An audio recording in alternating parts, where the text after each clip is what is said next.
Hoje a internet aqui tá lenta pra caramba. Aí, entrou para gravar, vou pôr para apresentar.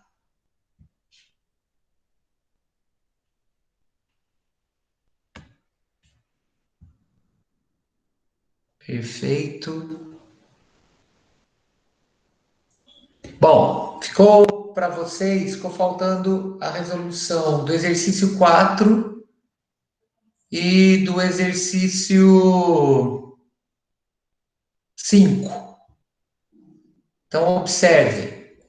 O 3 já foi resolvido, o 3 relacionava a carga que foi lançada. Só vou voltar aqui para a gente não perder a ideia. Então, o exercício 3 ele dizia que uma partícula eletricamente carregada tem massa de 0,4 gramas e é colocada no ponto A de um campo elétrico uniforme. Ela é acelerada a partir do repouso pela força elétrica e atinge o ponto B com velocidade de 20 metros por segundo.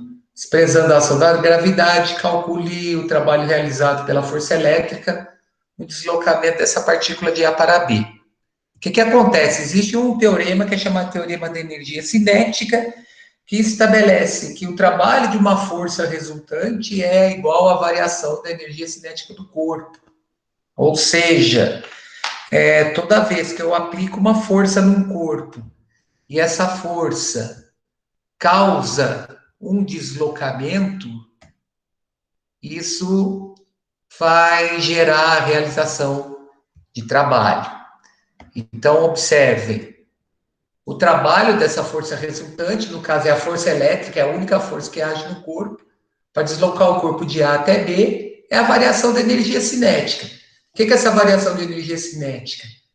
É a diferença entre a energia cinética final e a inicial. Como ele parte do repouso, essa energia cinética inicial dele é zero, então o trabalho da força elétrica, que é a força resultante, é a energia cinética final. E a gente calcula essa energia cinética multiplicando-se a massa do corpo pela velocidade ao quadrado dividido por 2. E a gente chega nesse resultado de 8 vezes 10 a menos 2 joules. Então foi nesse ponto que eu parei na aula de segunda-feira. No exercício 4. Na figura a seguir, observa-se uma distribuição de linhas de força e de superfícies equipotenciais. Daqui a pouco eu vou definir o que são essas superfícies equipotenciais, tá? As linhas de força estão representadas por essas linhas de campo elétrico aqui, são as linhas horizontais. As superfícies equipotenciais são essas linhas verticais. Já vou adiantando. Uma superfície é dita equipotencial quando as cargas sobre elas estão sobre o mesmo potencial, no caso elétrico. Daqui a pouco eu vou definir isso. Bom, considere o campo elétrico uniforme de intensidade 5 volts por metro.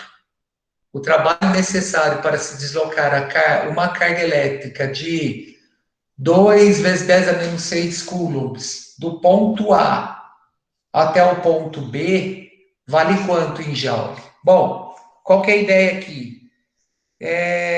Eu vou calcular o trabalho da força elétrica. Esse trabalho da força elétrica, ele está relacionado à força que gera um deslocamento.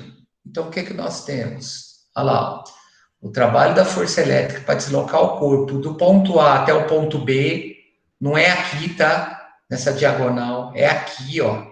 Por quê? Porque força elétrica é uma força conservativa. Ela não depende da trajetória, ela só depende da posição inicial e da posição final. Observe que para eu tirar a carga do ponto A e deslocá-la até o ponto B aqui está sobre a mesma linha equipotencial, a distância percorrida é 4 metros. Então, ó, esse trabalho da força elétrica, ele é o produto da força pelo deslocamento. Só que nós aprendemos na semana passada que para um campo elétrico uniforme, a força elétrica produzida por esse campo é o produto da carga pelo campo. Então, ó, o que eu fiz aqui? Eu troquei a força elétrica por Q vezes Z. Então, como o trabalho é o produto da força pelo deslocamento, substituindo a força por Q vezes Z, eu tenho que esse trabalho da força elétrica é o produto da carga que foi lançada nesse campo, pelo campo gerado, pelo deslocamento para levar a carga de A até B. Então, é só substituir valor. Ó, a carga é de 2 microcoulombs, ou seja, 2 vezes 10 a menos 6 coulomb. Está aqui, ó. O campo elétrico uniforme é de 5 e a distância é de 4. Então é só multiplicar, ó, 2 vezes 5 aqui, 10 vezes 4, 40. Então vai ficar 40 vezes 10 a menos 6. Ou seja, é 4 vezes 10 a menos 5 joules. Aí o exercício 5, ele quer que faça o cálculo do trabalho também, só que na hora de desenvolver o raciocínio, ele desenvolveu o raciocínio através de desenvolvimento de expressão, algebricamente. Tá? Eu achei que ficou um pouco complicado, mas eu vou dar a segunda opção, que é resolver separado. Então, observem, ó, o desenho a seguir mostra uma carga Q maiúscula de 40 microcoulombs, essa daqui, ó, roxinha aqui, pontiforme fixa, e uma carga de prova de 5 microcoulomb, pontiforte móvel. Então, o que está acontecendo aqui para a gente entender? Essa daqui gera o campo, e essa daqui determina a presença do campo, tá? As duas cargas se encontram no vácuo, onde a constante eletrostática é de 9 vezes 10 a nona newton vezes metro quadrado por coulomb ao quadrado. O que ele quer? Calcule o trabalho realizado pela força elétrica quando a carga Q é transportada do ponto A para o ponto B. Bom, como é que eu calculo esse trabalho? Esse trabalho ele vai ser calculado pela variação da energia potencial elétrica. Ou seja, essa variação de energia potencial é a energia potencial em A menos a energia potencial em B. Só que, na hora de desenvolver o cálculo, olha o que aconteceu aqui. O cálculo foi desenvolvido dessa maneira. Não está errado. Só que ele está muito elaborado. E eu acho que não teria necessidade de resolver esse cálculo assim. Eu partiria do seguinte princípio. O trabalho da força elétrica para deslocar o corpo de A até B é a variação negativa da energia potencial elétrica. Por que é a variação negativa da energia potencial elétrica? Porque o trabalho de uma força é a variação da energia cinética. Essa variação de energia cinética transforma um tipo de energia em outro. Então, eu estou ganhando velocidade e perdendo um outro tipo de energia, por exemplo. Então, por isso que é a variação negativa. Porque é o início menos o fim. É o contrário do cinético, que é o fim menos o início. Aí ele deu uma complicada aqui, eu acho que não teria necessidade disso. Eu partiria do seguinte: o trabalho da força elétrica para levar de A até B é essa variação negativa. Aí o que eu faria? Eu calcularia a energia potencial elétrica em A, que é essa, calcularia a energia potencial em B, e fazer a subtração de uma de outra. Fica bem mais fácil de calcular. Não vai ter diferença nenhuma no meu cálculo, tá? Só que aqui ele resolveu algebricamente. Eu poderia ter substituído todos os valores aqui, ó, inicialmente aqui, para energia potencial elétrica em B, substituído todos os valores aqui para energia potencial em A e resolvido o meu problema. Olha lá, a constante, nos dois casos, a constante é 9 vezes 10 a nona. A carga Q maiúscula é 40 microcoulombs. A carga Q minúscula é 5 microcoulombs. A distância da carga de prova até a carga fixa no ponto B é 0,3, ou seja, é 30. A distância DA é 20. Acabou meu problema. Aqui não, ele desenvolveu algebricamente o resultado. Não está errado, dá 3 joules do mesmo jeito. Mas eu já resolveria aqui em cima, acho que ficaria bem mais fácil. Tá? Então, substituindo os valores, a gente chega nesse trabalho da força elétrica de A até B igual a 3 joules. E finalizando, nós temos o seguinte: sabendo que a rigidez dielétrica do ar é de cerca de 30 kV por centímetro, ou seja, essa rigidez elétrica ele vai representar para a gente a quantidade de potencial que eu tenho por centímetro. Então, eu tenho 30.000 volts de potencial elétrico a cada centímetro que essa carga se desloca nessa região. Aí ele fala o seguinte: estime a diferença de potencial entre uma nuvem e o solo quando ocorre um raio. Esse exercício, ele é um exercício de resolução simples de regra de 3. Só que eu acredito que esse exercício não podia estar aqui agora.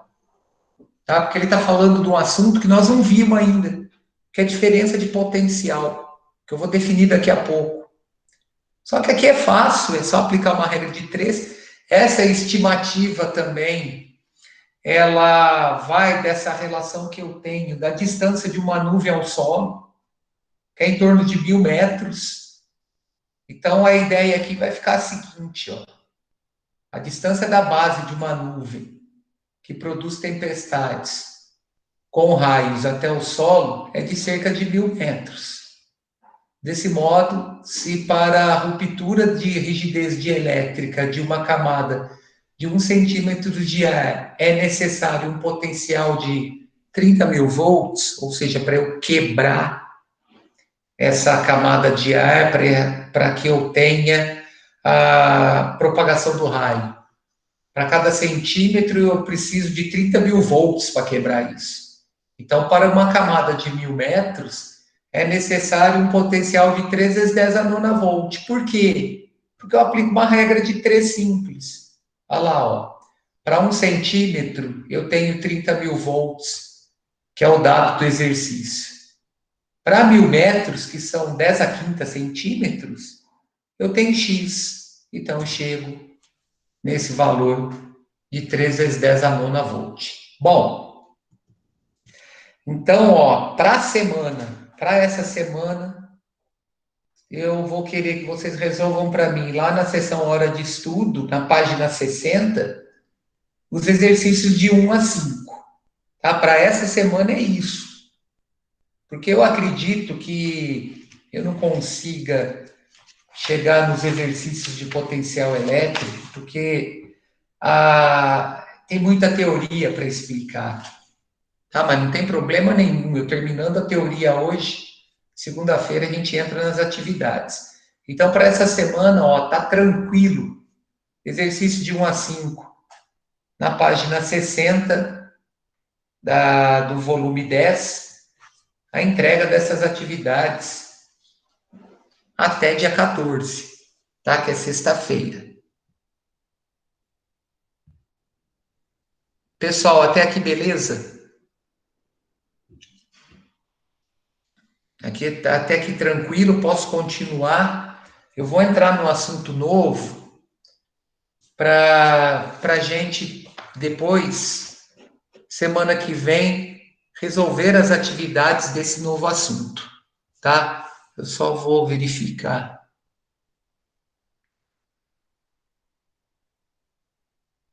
Só um minutinho.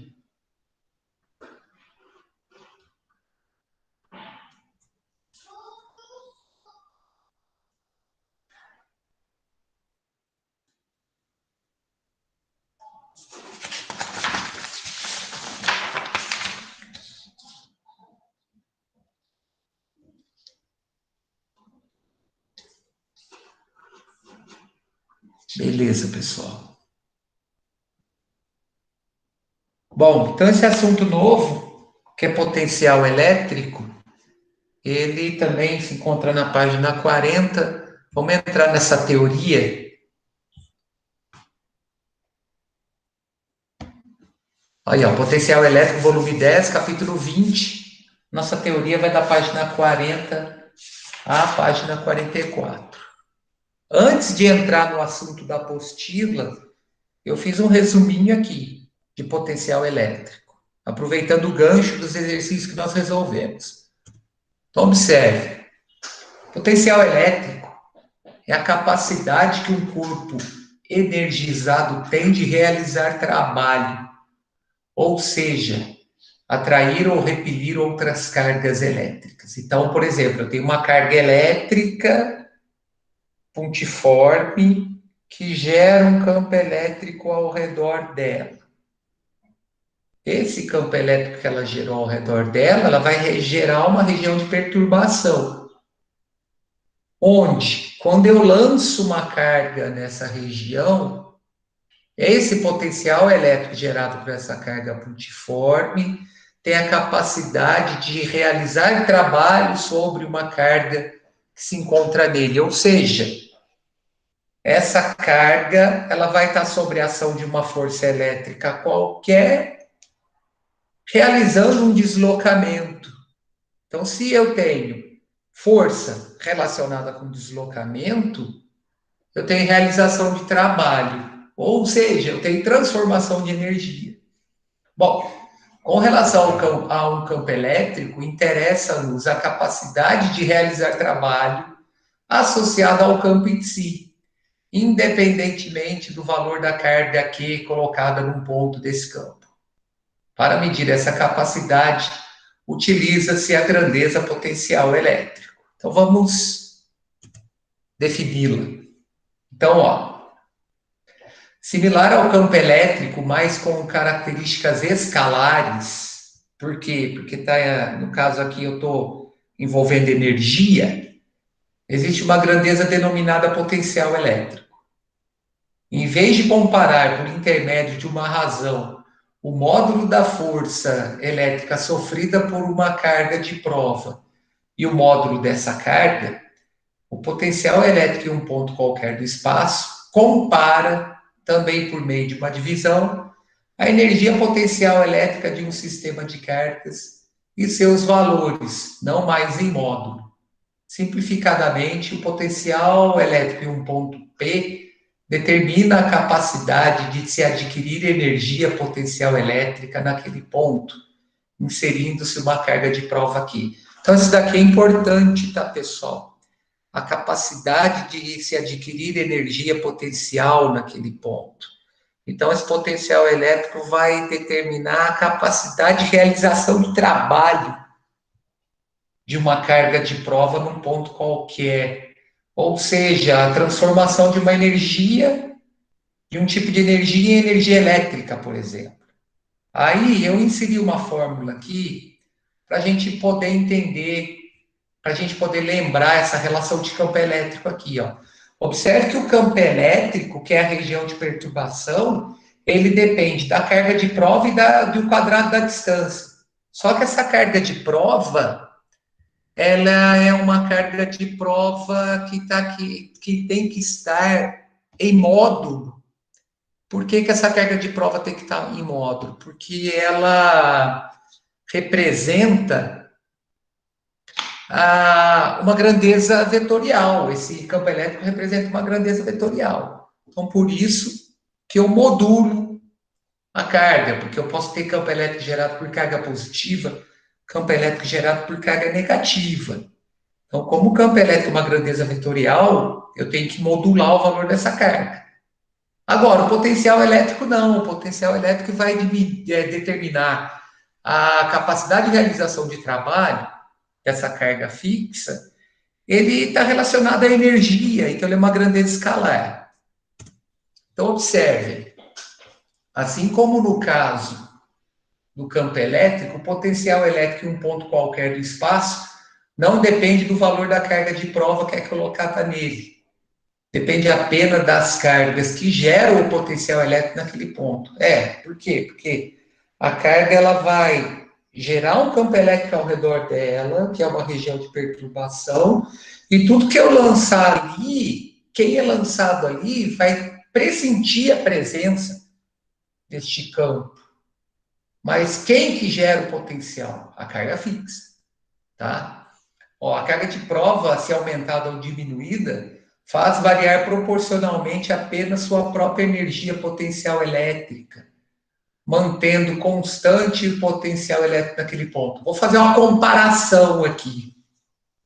Quando eu abandono um corpo nas proximidades da superfície da Terra, esse corpo ele vai ser atraído pela Terra em função de um campo gravitacional que é constante, próximo à superfície da Terra. O que eu vou variar? Eu vou variar o peso quando eu vario a massa. Então, variando a massa do corpo, eu vou variar o peso desse corpo. A ideia aqui no campo elétrico é mais ou menos similar.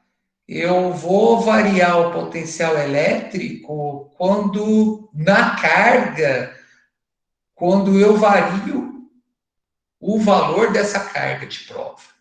Para carga, tá? Mas a presença do potencial ao redor da carga fixa, ele vai ser sempre o mesmo em relação às suas linhas de superfícies equipotenciais que eu vou definir daqui a pouco. Então, ó, assim pode-se dizer que o potencial elétrico desse ponto corresponde à constante de proporcionalidade, ou seja, num ponto qualquer, o valor do potencial elétrico vai ser sempre o mesmo, porque este potencial elétrico ele vai ser a razão entre a energia potencial elétrica e a carga de prova. Então, ó, em um ponto qualquer de um campo elétrico gerado por uma carga fixa, o potencial elétrico dele vai ser sempre esse valor constante, essa constante de proporcionalidade. O que é a constante de proporcionalidade? O V aí que representa o potencial elétrico. Como é que eu determino essa constante de proporcionalidade? Pela razão entre a energia potencial elétrica gerada naquele ponto, dividido pela carga de prova que vai se movimentar dentro dessa região de campo. Então, olha lá, o potencial elétrico V é uma grandeza escalar que mede a energia potencial elétrica por unidade de carga. Só que nós vimos na aula anterior que essa energia potencial elétrica, ela é a constante eletrostática K, que multiplica o produto das cargas dividido pela distância D. Então, se eu substituir essa energia potencial elétrica no numerador do meu potencial elétrico, eu vou ter dois valores aqui que são constantes, que podem ser cancelados. A divisão deles é igual a 1. Então, olha só, definir a equação que determina o potencial elétrico gerado por uma carga fixa a uma distância d qualquer dessa carga fixa, que é essa relação aqui, ó. Então, o potencial elétrico V, que vai determinar a capacidade que um corpo tem de realizar trabalho num ponto qualquer de uma carga fixa, ele vai ser dado pela constante eletrostática do meio, multiplicado pela razão entre o valor da carga fixa e a distância d que uma carga de prova se encontra dessa carga fixa. Então, retomando o que foi visto a respeito das linhas de força de um campo elétrico, observe os exemplos a seguir que mostram duas cargas fixas pontiformes, sendo uma positiva e outra negativa. Então, ó, quando nós vimos campo elétrico, nós estabelecemos uma relação entre campo elétrico gerado por carga fixa positiva e campo elétrico gerado por carga fixa negativa. Na carga fixa positiva, o campo elétrico é de afastamento. Na negativa, o campo elétrico de aproximação. Então, vamos entender o que vai acontecer. A minha carga fixa gerou o campo e esse campo ele vai ser pressentido quando eu lanço uma carga de prova qualquer nessa região de campo. Então, dependendo do sinal da carga de prova aqui, ó, nessa região de campo elétrico positivo, eu vou ter forças de atração ou de repulsão. Essas forças geram movimento na minha carga. Ou seja, eu tenho realização de trabalho. Essa realização de trabalho transforma a energia cinética em energia elétrica. Então, ó, calculando seu potencial elétrico para os pontos nas proximidades dessas duas cargas, é possível afirmar que... Bom, agora aqui nós vamos estabelecer uma relação matemática, tá? A carga fixa positiva, elas produzem potencial elétrico positivo. É fácil de entender. Por que elas produzem potencial elétrico positivo? Porque na expressão do potencial elétrico, eu não modulo o valor da carga. Então, se o valor de Q aqui é positivo, esse resultado todo aqui é positivo. Beleza?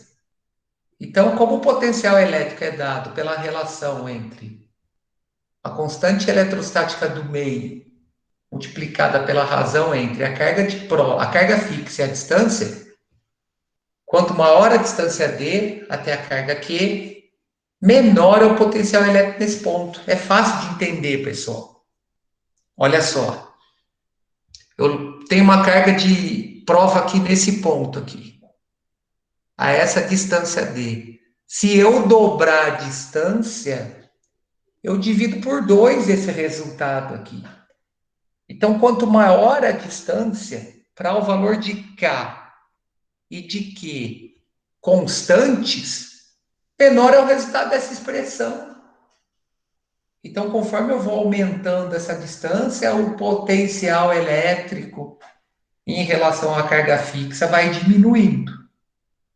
Então, olha lá, ó, quanto maior a distância D até a carga Q, menor é o potencial elétrico nesse ponto. Então, ó, vou voltar aqui, ó.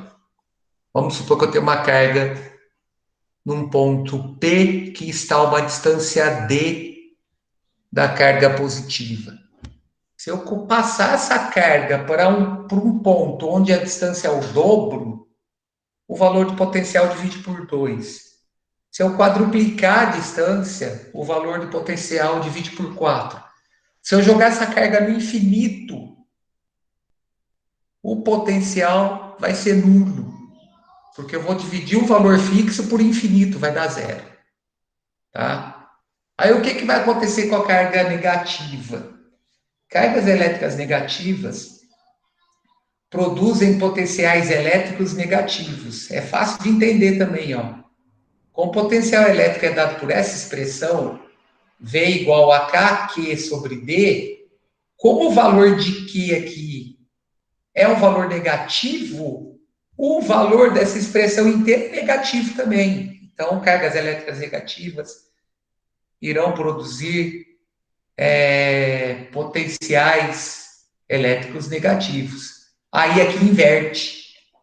Quanto maior a distância D até a carga Q, maior é o potencial elétrico nesse ponto. É o inverso da carga positiva. É fácil de entender.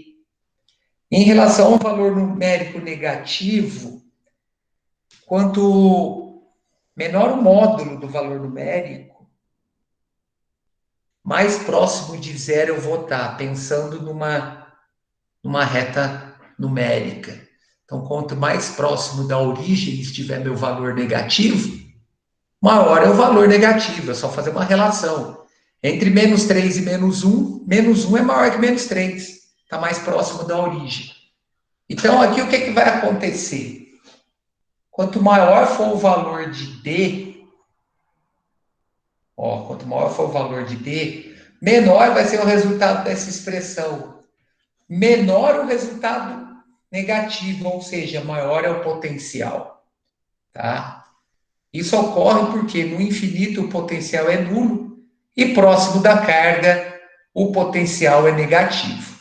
Então, observe, ó, a conclusão válida para campos elétricos criados por cargas de qualquer sinal é de que o sentido de uma linha de força mostra sempre o sentido em que diminui o potencial elétrico nos pontos desse campo. A respeito da grandeza potencial elétrico, vale ainda algumas considerações importantes. Para pontos infinitamente distantes das cargas, o potencial elétrico é nulo. Por que isso? Se eu considerar esse D aqui como infinito, esse valor constante dividido por infinito vai dar zero. No Sistema Internacional de Unidades, a unidade potencial de potencial elétrico é o Joule e a unidade de potencial elétrico é o Volt. Então, por que o valor aqui é Volt? Porque é o resultado da carga Coulomb dividido pela distância metro. Tá?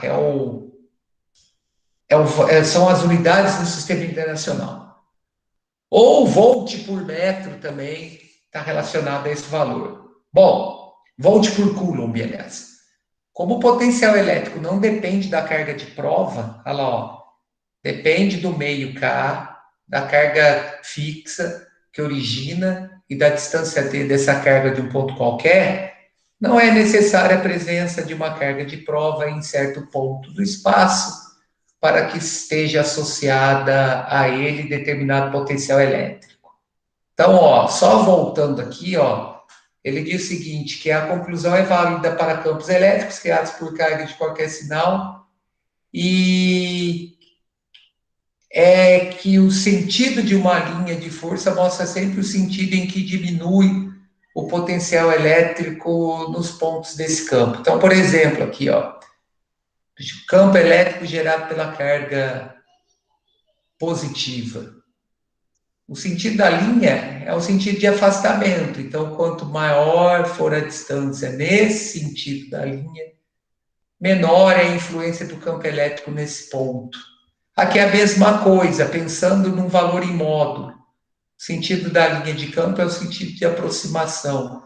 Então, quanto mais perto eu tiver aqui, menor é o valor numérico, é negativo. Então, menor é a região de campo. Bom, continuando.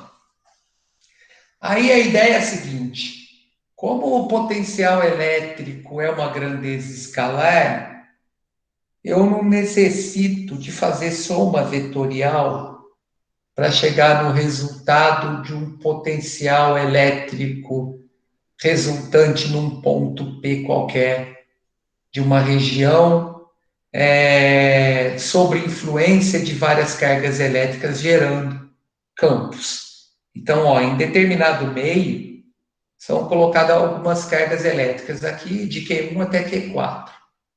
Independentemente do sinal, tá, dessas cargas elétricas. Se eu estabelecer um ponto P qualquer, sem a necessidade de uma carga de prova, porque o potencial elétrico ele não depende dessa carga de prova, o potencial elétrico gerado em P, ele vai ser o somatório de todos os potenciais gerados por essas cargas. Aqui fica fácil de calcular.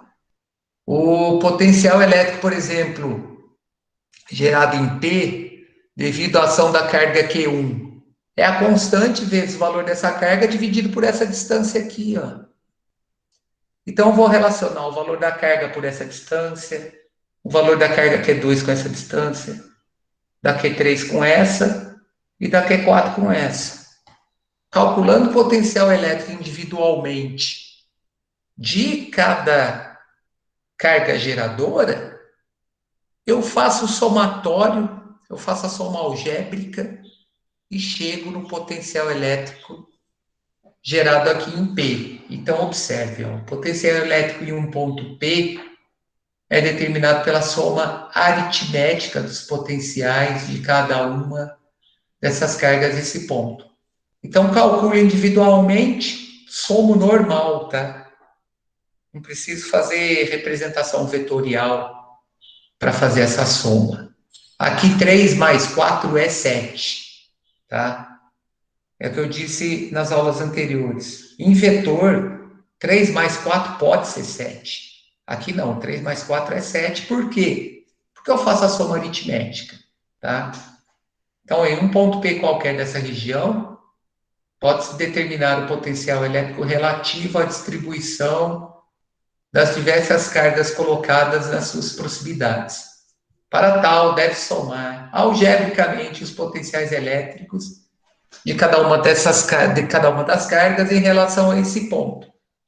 Então, no ponto P, o potencial elétrico ele vai ser o somatório de todos os potenciais gerados pelas cargas que se encontram nesse meio.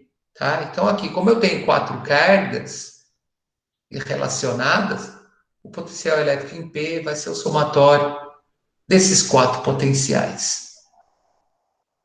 Aí um assunto que nós vamos precisar muito na hora que a gente for fazer o estudo na eletrodinâmica.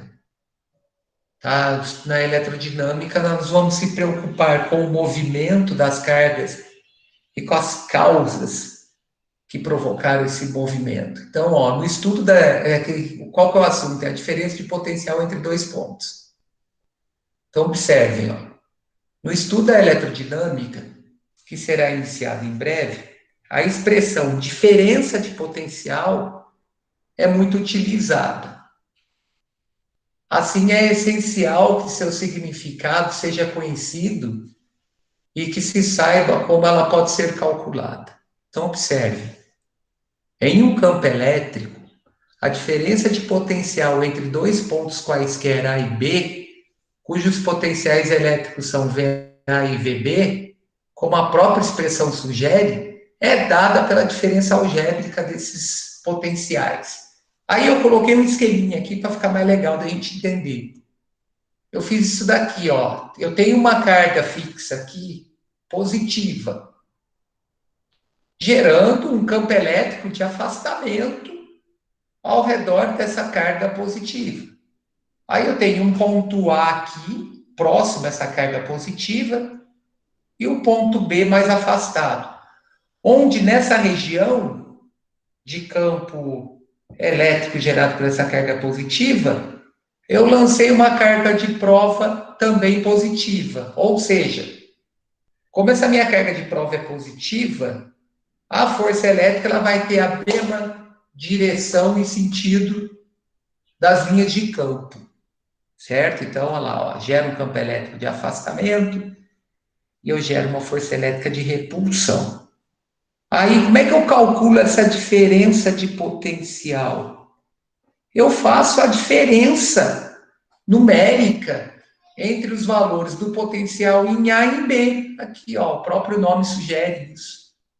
Vai ser a diferença entre potencial em A e potencial em B.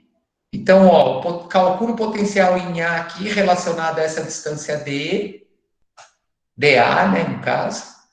Aí eu calculo o potencial em B relacionado a essa distância dB. Observem que o potencial em A ele é maior que o potencial em B. Então, o que significa isso? Que eu tenho uma maior capacidade de realização de trabalho em A do que em B. Certo? No ponto A, ele consegue realizar mais trabalho devido à energia potencial nesse ponto ser maior do que em B. Então, eu consigo ter uma melhor mobilidade da carga no ponto A do que no ponto B. É lógico que eu vou ter uma movimentação de A para B. Pensa num morro, por exemplo. O ponto A sendo a parte de cima do morro e o ponto B é a parte inferior desse morro. Se eu abandonar uma bola aqui em A, ela tem muito mais capacidade de realizar trabalho em A do que em B, se eu abandonar a bola em B. Em A, ela tem uma capacidade muito maior de entrar em movimento do que em B, que está na parte inferior desse morro. A mesma coisa acontece com essa carga. Então, para eu calcular essa diferença de potencial entre o ponto A e o ponto B, eu faço a diferença algébrica dos potenciais elétricos em A e em B.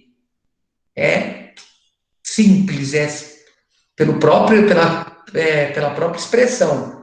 É uma diferença. Então, vou fazer a subtração simples desses potenciais associados ao ponto A e ao ponto B. Bom, aí eu entro naquele assunto do exercício 4, que são as superfícies equipotenciais. A comparação que ele faz aqui é perfeita, porque envolve força de campo, então eu posso fazer uma analogia entre campo gravitacional e campo elétrico, relacionado à posição. Então, ó, superfícies equipotenciais. Na geografia, mapas topográficos e curvas de nível são utilizadas para representar e estudar o relevo de uma região. Então, aqui, ó, eu tenho um mapa topográfico aqui, que é essa representação nessa ilustração. E onde estão as curvas de nível?